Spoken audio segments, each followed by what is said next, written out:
গিয়েছে, এখন আমি ইন্টারন্যাশনাল সাইডে চলে যাচ্ছি। ইন্টারন্যাশনাল সাইডটা এক্সপ্লোর করার আগে now this is my airport look. আমি ভাবলাম যে একটু রেডি হয়ে নেই, কারণ আমি ভ্যাকেশনে যাচ্ছি। ফাইনালি এখন আমারও মনে হচ্ছে যে yes, I am going for my vacation, আলহামদুলিল্লাহ, ইনশাল্লাহ।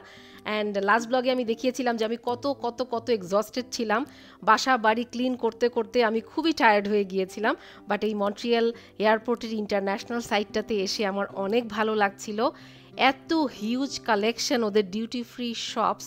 আমি জাস্ট একটা সাইড একটু এক্সপ্লোর করেছি। আমি আমার যে ফ্লাইটটা, মানে এমিরেটস ফ্লাইটটা যেখানে চলে এসেছে অলরেডি, তো সেই গেটের আশেপাশেই আমি এক্সপ্লোর করছিলাম।